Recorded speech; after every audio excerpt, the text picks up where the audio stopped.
Empress Matilda was the first woman destined to wear the crown of England, but instead she found herself in the middle of a civil war, fighting her own blood for the throne. And if this sounds like the story of Rhaenyra Targaryen, it's no coincidence.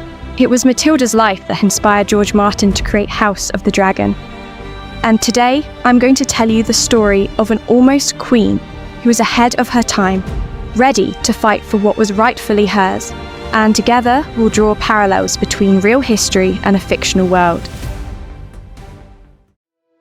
Matilda was born in 1102 into a world of power, politics, and constant danger. Her father was Henry I of England, the youngest son of William the Conqueror, the first Norman king who united England. So, in a way, the dynasty Matilda was born into was still very young, and its power was far from secure. The crown did not come easily to her father. He had to fight for it, almost tearing it from the hands of his own brothers. His entire reign was a careful balancing act, ruling through force, intimidation, and uneasy compromises with the northern barons. And perhaps none of these political struggles would have mattered in Matilda's life at all. Because, as a true princess, her fate was meant to be simple. She was supposed to marry. And for her, a remarkably advantageous match was arranged at a very early age. At just 8 years old, she was betrothed to Henry V, Holy Roman Emperor, who was more than 20 years older than her.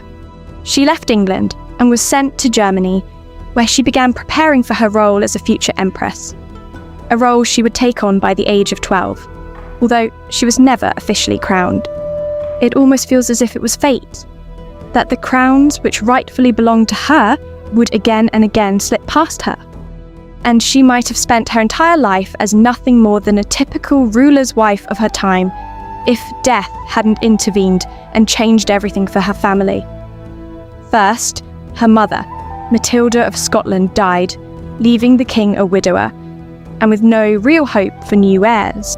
And just 2 years later, her brother, William Adelin, the only legitimate son, the one meant to inherit the crown, lost his life. He died in a shipwreck known as the White Ship Disaster. The name may sound almost romantic, but in reality, it was a horrific tragedy that claimed the lives of around 300 nobles after the ship struck a submerged rock. And so, by a cruel twist of fate, Henry was suddenly left with neither a wife nor a male heir, which, as you can imagine, was an extremely dangerous position for a medieval king. And here you can see the first really strong parallel in this story with the works of George Martin. Because if you're familiar with the story, King Viserys I Targaryen marries Alicent Hightower, a girl much younger than him, solely to continue the dynasty. Henry I of England did exactly the same. His chosen bride was Adeliza of Louvain, who was only 18 at the time, known as the Fair Maid of Brabant. But there was one problem. The girl who became queen for the sole purpose of bearing children simply couldn't get pregnant. And Henry began going through possible heirs, one after another, even considering his nephews for the role. Until, once again, death changed everything. This time, it was Matilda's husband who died, leaving her a widow at just 23. Their marriage had brought no children, and with no heirs and no real future left in Germany, her position there became uncertain. For a young woman like her, there were only two paths: to enter a convent or to marry again. But Matilda made a different choice and returned to her father's court. She had lost the crown of an empress, but for the first time in her life, she now had a real chance to be named heir, and one day to wear the crown of England. For almost a year, Matilda lived at her father's court under a constant question mark, as everyone waited to see whether the Queen would finally produce an heir. But no children were born, and so in January 1127, the Anglo-Norman barons gathered at Westminster, where, under pressure from the king, they swore an oath to recognise Matilda, and any legitimate heir she might have, as the rightful successor to the crown. As you might notice, this is yet another storyline that closely mirrors Rhaenyra Targaryen. But her father understood that simply naming his daughter as heir was not enough. In the medieval world, a woman could not hold power alone, not without being married to someone influential. And so, in June 1128, Matilda entered into a second marriage arranged by her father, this time to Geoffrey Plantagenet, the 15-year-old heir to the county of Anjou. Matilda was clearly not pleased with this match. Marrying a man much older than you, as she had the first time, was hardly appealing.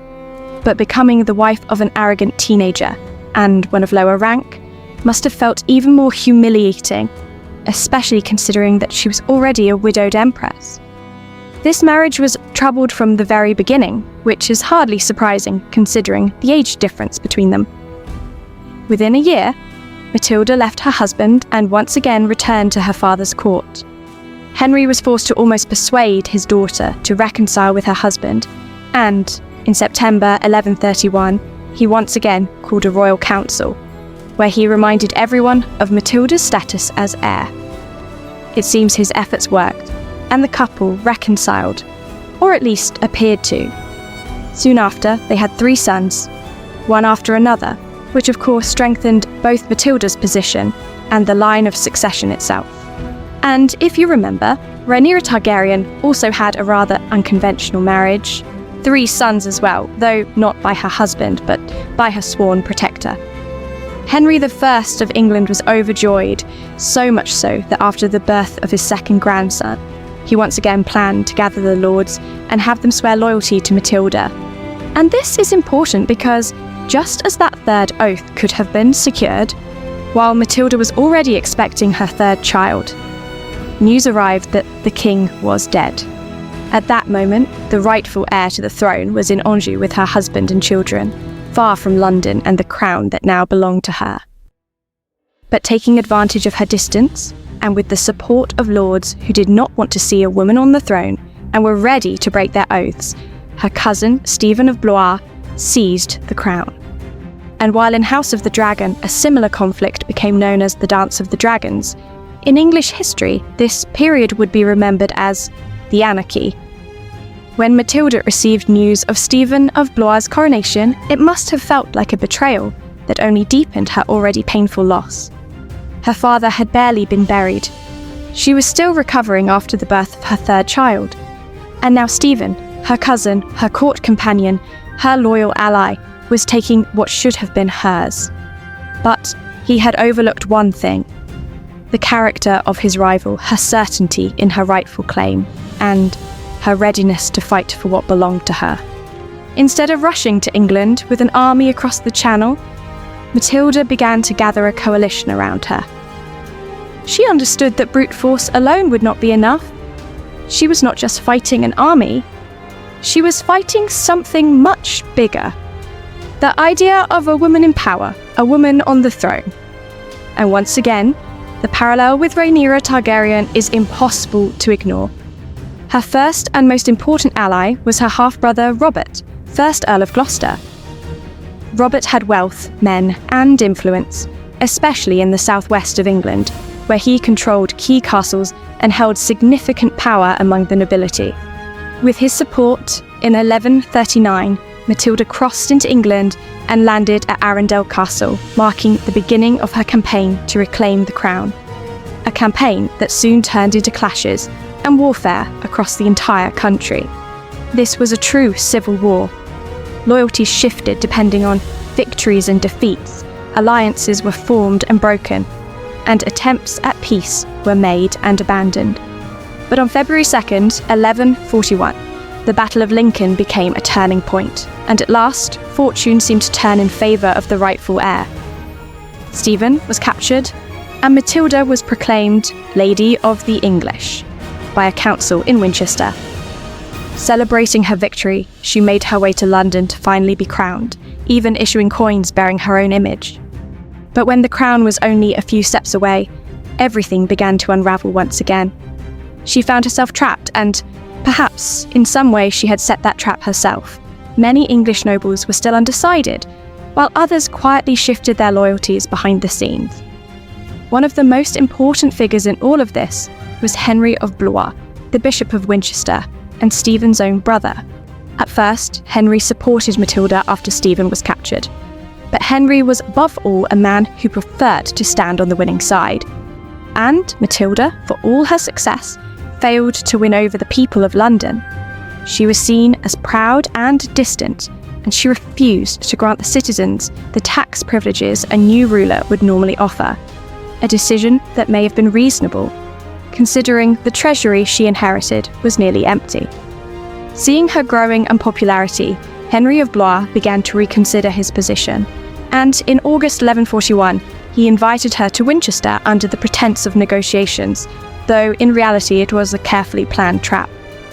As soon as her forces entered the city, he switched sides, calling in reinforcements for Stephen of Blois, and within moments, Matilda found herself surrounded in what would later be remembered as the Rout of Winchester, a crushing defeat that ultimately forced her to release Stephen. And so, just as Matilda had finally reached London, just as she stood only a step away from her coronation, the crown slipped from her grasp once again, though her determination to keep fighting never did. Matilda took refuge in Oxford Castle, which was soon besieged by Stephen. Supplies were running out, escape seemed impossible, and yet she chose what would become one of the boldest, and perhaps the most beautiful, escapes in all of medieval history. When the first snow fell and the land was covered in white, Matilda dressed entirely in white, and under the cover of darkness, she slipped out of the castle walls into the snow. Blending into the frozen landscape, she moved silently with a small group of loyal knights, making her way across the frozen River Thames. They travelled 6 miles through the snow until they finally reached the safety of Wallingford Castle. And it feels like this story reveals more than anything else the true character and courage of this woman. By 1147, however, her resistance had reached a dead end. Her half-brother, Robert, had died, and with him she lost much of her support among the lords. The hope that once seemed so real was slowly slipping away from her hands, and perhaps it was then that she realised that, at least for her, the fight was over. After nearly a decade of conflict, Matilda made the decision to leave England.